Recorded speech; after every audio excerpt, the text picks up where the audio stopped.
Assalamualaikum warahmatullahi wabarakatuh. Kami dari kelompok 5 akan mempresentasikan tentang fungsi perencanaan dan pengambilan keputusan. Yang pertama, pengertian perencanaan.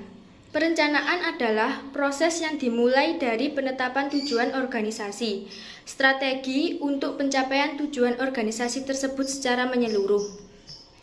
Perencanaan adalah suatu fungsi manajerial yang paling utama dan yang paling penting dalam menyediakan dasar untuk fungsi lain dari manajemen, yakni kepegawaian, pengarahan, pengorganisasian, dan juga pengendalian, karena di dalamnya dilakukan ruang lingkup rencana yang dibuat.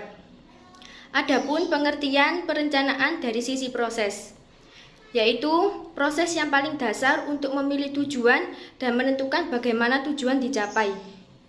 Dari sisi fungsi manajemen, perencanaan adalah fungsi di mana pimpinan menggunakan pengaruh atas wewenangnya untuk menentukan atau mengubah tujuan dan kegiatan organisasi. Dari sisi pengambilan keputusan, perencanaan merupakan pengambilan keputusan untuk jangka waktu yang panjang atau yang akan datang mengenai apa yang akan dilakukan, bagaimana melakukannya, dan siapa yang melakukannya, di mana keputusan yang diambil belum tentu sesuai hingga implementasi perencanaan tersebut dibuktikan di kemudian hari.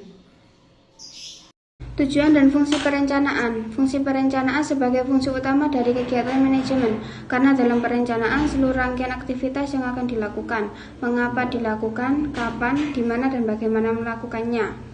Perencanaan sebagai pengarah. Perencanaan menghasilkan upaya untuk meraih sesuatu dengan cara lebih terkoordinasi. Perusahaan yang tidak menjalankan perencanaan mungkin akan mengalami konflik kepentingan, pemborosan sumber daya, dan tidak berhasil dalam pencapaian tujuan karena bagian dari organisasi bekerja secara sendiri tanpa ada koordinasi yang jelas dan terarah. Perencanaan sebagai minimalisasi ketidakpastian. Dengan adanya perencanaan, diharapkan ketidaksamaan yang mungkin tidak terjadi di masa yang akan datang dapat diprediksi jauh-jauh hari. Perencanaan sebagai minimalisasi pemborosan sumber daya.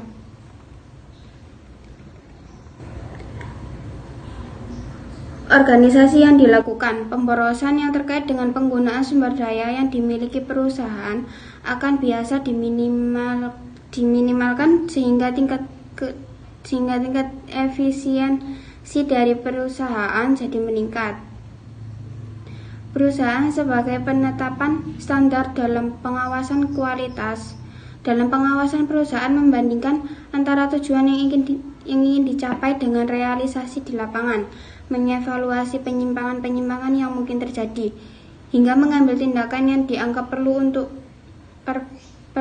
memperbaiki kinerja perusahaan. Fungsi perencanaan. 4 tujuan penting, yakni 1. Mengurangi ketidakpastian dan perubahan-perubahan di masa mendatang. 2. Memusatkan perhatian pada pencapaian sasaran. 3. Memastikan proses pencapaian tujuan dapat terlaksana secara efisien dan efektif. 4. Memudahkan pengawasan. Tahapan perencanaan. 1. Menyadari posisi organisasi.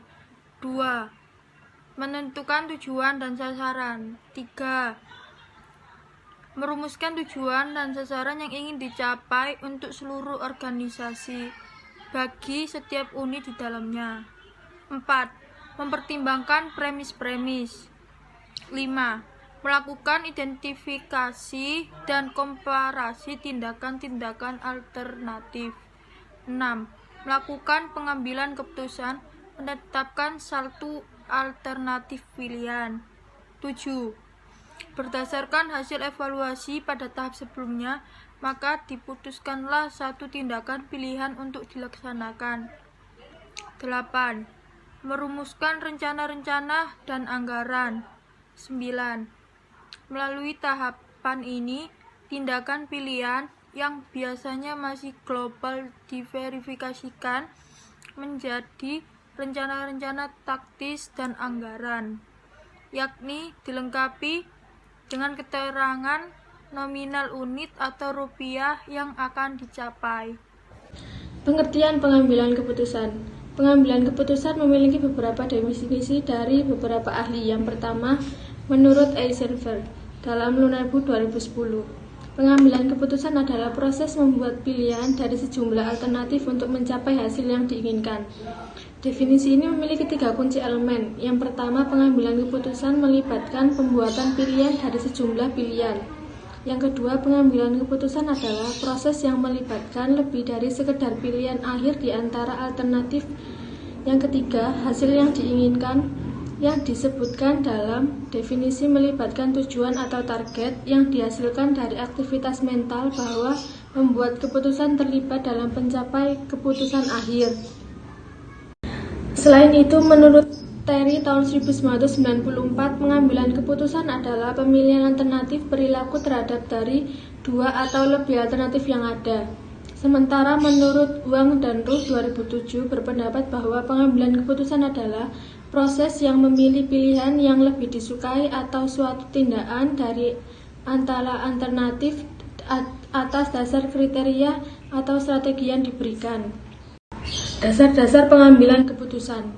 Menurut George L. Terry dan Briglow disebutkan dasar-dasar pendekatan dari pengambilan keputusan yang dapat digunakan terdiri dari 5. Yang pertama, intuisi. Pengambilan keputusan yang didasarkan atas intuisi atau perasaan memiliki sifat subjektif, sehingga mudah terkena pengaruh. Pengambilan keputusan berdasarkan intuisi mengandung keuntungan dan kelemahan. Keuntungan yang pertama yaitu waktu yang digunakan untuk mengambil keputusan relatif lebih pendek.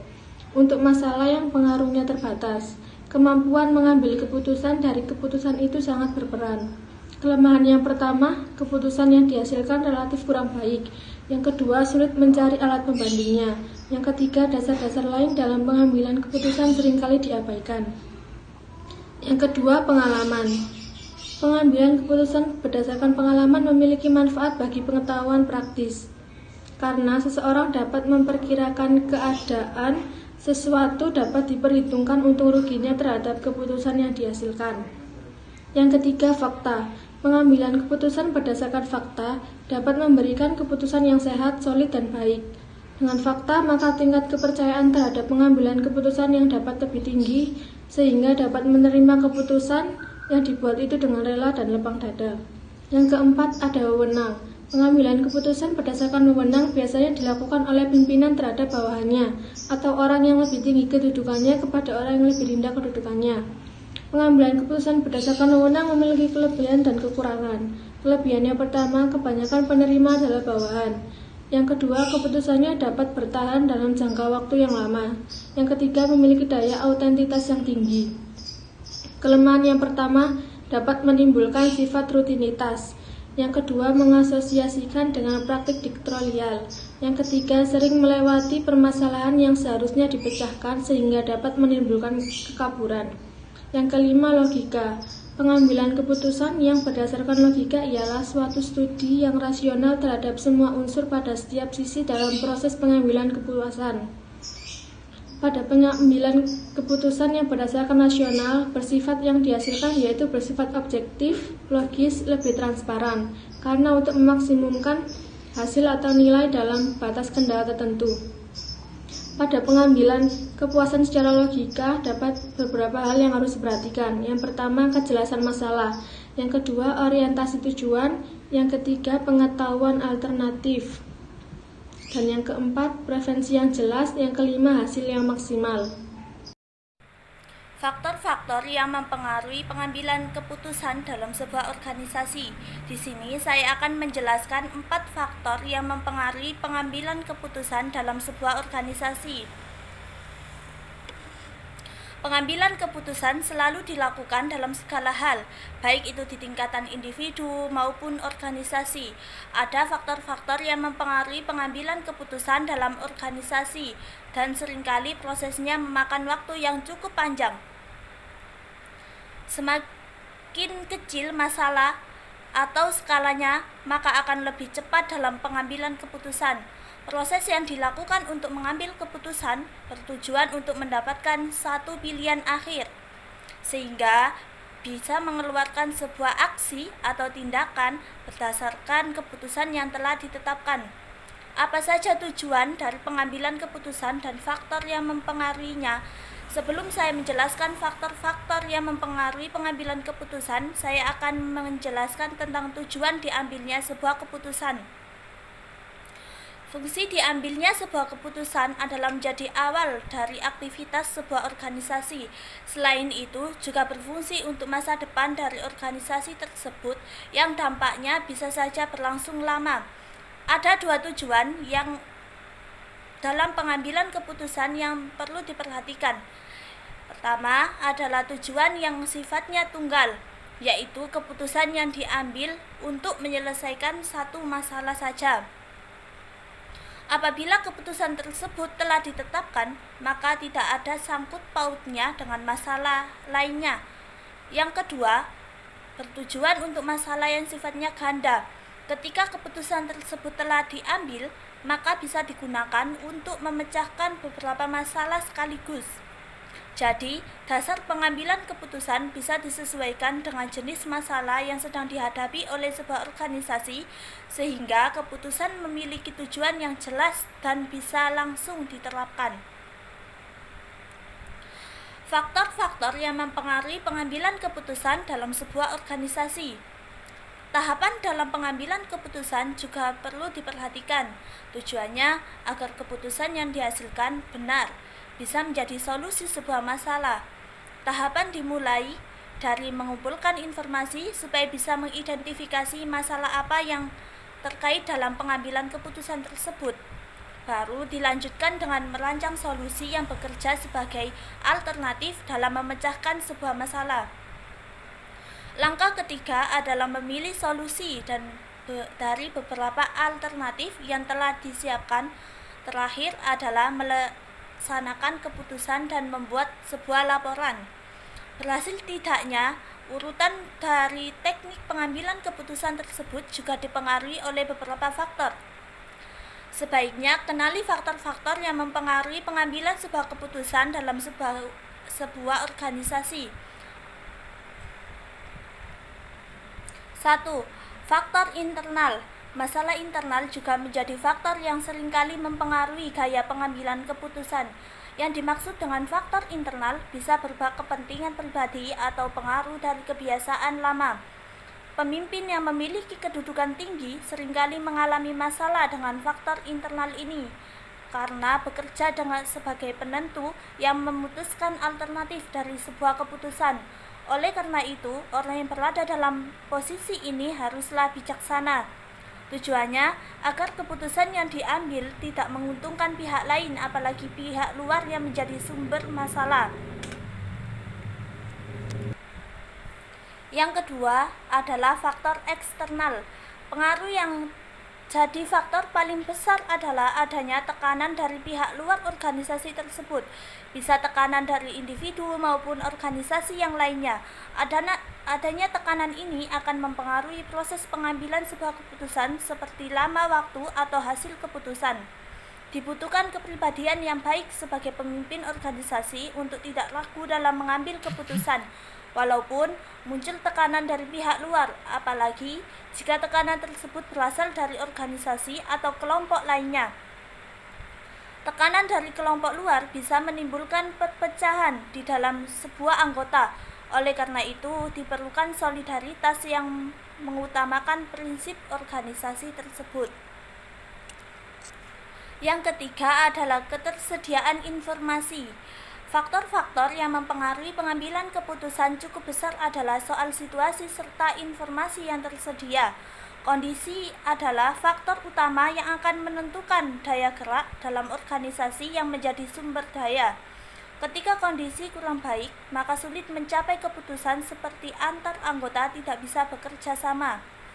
Informasi juga berpengaruh sangat besar karena jika tidak tersedia dengan baik dan lengkap, akan menciptakan keputusan yang salah. Masalah yang harus dihadapi dengan tindakan dan keputusan pun tidak akan berjalan dengan lancar. Yang keempat, kepribadian dan kecakapan. Pengambilan suatu keputusan dipengaruhi juga bagaimana pribadi seseorang yang terlibat dalam sebuah keputusan yang akan dibuat. Kepribadian ini berhubungan erat dengan ideologi yang dimiliki seseorang.